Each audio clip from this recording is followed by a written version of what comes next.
BNP কিছু করলে পরের দিন পাহারাদার কয় যে আমরা শান্তি সমাবেশ করব, পাহারা দেব। তা আমরা কি পাহারা তো দিবে প্রজাতন্ত্রের কর্মচারী, পুলিশ, আইন শৃঙ্খলা বাহিনী। যদি আমরা কোনো দোষ করি আমাদের পিটাবে, ধরে নেবে, মামলা দিবে। কিন্তু ওনা কেন পাহারাদার হচ্ছে? তাহলে আওয়ামী লীগ পাহারাদার হিসেবে পরিচিত, আওয়ামী লীগ লুটেরা হিসেবে পরিচিত, আওয়ামী লীগ গণতন্ত্র হত্যাকারী হিসেবে পরিচিত, আওয়ামী লীগ কারো অধিকার প্রয়োগ করার বিরোধিতা করে বিধায় তারা আমাদের সমাবেশের পর পাল্টা সমাবেশ ডাকে। এটা হলো আমার যুক্তি। এখন প্রশ্ন হলো, আল্লাহ বাঁচাইছে যে 11 বছর আগে রানা প্লাজা ধসের সময় আওয়ামী লীগের এক নেতা বলেছিল যে এটার মধ্যে বিএনপির ষড়যন্ত্র আছে, ধাক্কা মেরে ফেলে দিয়েছে। আল্লাহ বাঁচালো যে গত কয়েকদিন যে বাংলাদেশে যে তাপ প্রবাহ চলছে, জনগণের যে দুর্দশা, মানুষের যে দুর্দশা, আল্লাহ বাঁচিয়ে রেখেছে। যেটা বলে না, এই তাপটাও মনে হয় বিএনপি সৃষ্টি করে দিয়েছে। আপনাদের এত ক্ষমতা, সব নিয়ন্ত্রণ করতে পারে তাদের ভাষায়। তো সেই জন্য আল্লাহ বাঁচাইছে, এই কথাটা কেউ বলে না। কারণ অনেক মন্ত্রী মিনিস্টার আছে তুচ্ছ তাচ্ছল্য করে কথা বলে। অবশ্যই আমাদের সাবেক মন্ত্রী তুচ্ছ, অনেকদিন ওনার সাথে টক শো করেছি, তুচ্ছ তাচ্ছল্য করে উনি কথা বলার মানুষও না। কিন্তু আওয়ামী লীগের প্রতিনিধিত্ব না করলেও আমার দুঃখ লাগছে। মুরব্বী মানুষ, 80-র উপরে বয়স, আরেকবার এমপি হবে আল্লাহ বাঁচা রাখলে, যদি হয় তবে আরেকবার এমপি হওয়ার সৌভাগ্য।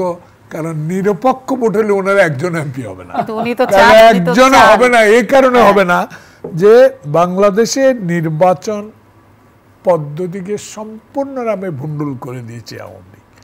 যে আওয়ামী লীগের প্রতি আমাদের ভালোবাসা অগাধ, মানুষ বিশ্বাস করতো আওয়ামী লীগের দ্বারাই তারা 6 দফা দিয়েছে, তারা স্বাধীনতার সপক্ষের লোক, দাবিদার। কিন্তু বাংলাদেশে স্বাধীন হওয়ার পর 22 পরিবারের বিরুদ্ধে তাদের নেতা যে বক্তব্য রাখতেন, যে 22 পরিবারের শাসন, শোষণ আর সহ্য হচ্ছে না, তাই সেদিন এর মাধ্যমে নির্বাচন করে নৌকা মার্কায় মেজরিটি সিট পেয়েও ক্ষমতা আনতে পারলেন না। পাকিস্তানের প্রধানমন্ত্রী হওয়ার চেষ্টা করেছিলেন। সেই দল কি করে বাংলাদেশের স্বাধীনতার এই 50 বছরের মধ্যেও আপনাদের জনপ্রিয়তা এত হ্রাস পাচ্ছে? এই কারণে যে আপনারা গণতন্ত্র বিশ্বাস করেন না, আপনারা জনগণের ডাইরেক্ট ভোটকে বিশ্বাস করেন না, আপনারা লুটের বিশ্বাস করেন, আপনারা দিনের ভোট রাতে বিশ্বাস করেন। 2014 সালে ভোটবিহীন 154 জন এমপি কিভাবে নির্বাচিত, এটাই বিশ্বাস করেন। ওনারা গণতন্ত্র বিশ্বাস করে না, আপনারা যদি বিশ্বাস করেন লাগাতার ভোট বর্জন করছেন কেন? হ্যাঁ, কথাই তো সেখানেই। আমি জানি না উনি খুবই আমার চেয়ে বুদ্ধিমান মান, আমি তর্কে যুক্তিতে ওনার সাথে পারবো কিনা জানি না। তবে আমি একজন রাজনৈতিক কর্মী হিসাবে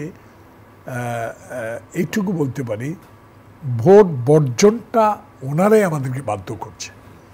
সেটা কি আপনাদের জন্য ভালো হচ্ছে? কারণ 176 দিন হরতাল করছিল তত্ত্বাবধায়ক সরকারের জন্য, লগি বৈঠা দিয়ে মানুষ মেরেছিল তত্ত্বাবধায়ক সরকারের জন্য, তারা বাংলাদেশে গাড়িতে আগুন দিয়েছিল তত্ত্বাবধায়ক সরকারের জন্য, খালেদা জিয়াকে বাধ্য করছিল তারা আন্দোলন সংগ্রাম করে অস্থিতিশীল দেশ অস্থিতিশীল করে তারা এই দাবি আদায় করার পরও সেদিন বলেছিল যে বাংলাদেশে সারা জীবনের জন্য তত্ত্বাবধায়ক সরকার থাকবে। কিন্তু দুঃখ আপা যে আমরা কেন বর্জন করছি। দেখুন, আপনার মধ্যে একজন সিনিয়র সাংবাদিক, আপনাকে আমি অনেক দিন থেকে চিনি, কিন্তু একটু দেখুন, নিজে পর্যালোচনা করে দেখেন। এটা আমার কথা না, একটা নিরীহ জনগণের কাছে জিজ্ঞাসা করেন আওয়ামী লীগ যে গত 15 বছর ক্ষমতা আছে, 111-এর পর থেকে, 111-ও তাদের আনা প্ল্যান, প্রি প্ল্যান, যত জনগণে আমাদেরকে বলছে ভোটে যাইও না। কারণ তার প্রমাণ 7 জানুয়ারি নির্বাচন, তার প্রমাণ 18 সালের নির্বাচন, তার প্রমাণ 14 সালের নির্বাচন। অতএব জনগণের পক্ষের লোকই তো আমরা নির্বাচনে যাচ্ছি। তাহলে কোন জনগণ সরকারকে ক্ষমতায় আনলো? জনগণ না, প্রজাতন্ত্রের কিছু কর্মচারী, সব না, কর্মকর্তা, কিছু পুলিশ, এইসব প্ল্যান করে ক্ষমতা নিয়ে আসছে। একটা বার দেখেন না, যদি মান্নান ভাইদের জনপ্রিয়তা থাকে, একটা বার নির্বাচনটা দিয়ে দেখ না।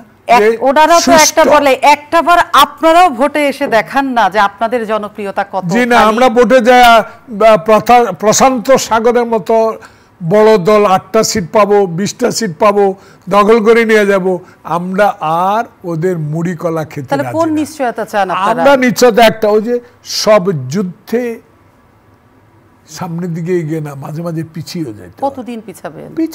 যেদিন আমার ভোট আমি দিতে পারবো সেদিনে। সেদিন কবে আসবে? আসবে একদিন না। পৃথিবীর ইতিহাসে কথা বলে স্বৈরাচার ক্ষমতায় টিকে থাকতে পারে না। হোসেন মোহাম্মদ এরশাদও বলেছিল জীবনে আমাকে কেউ ক্ষমতা থেকে সরাতে পারবে না। ওনারা স্বৈরাচারী।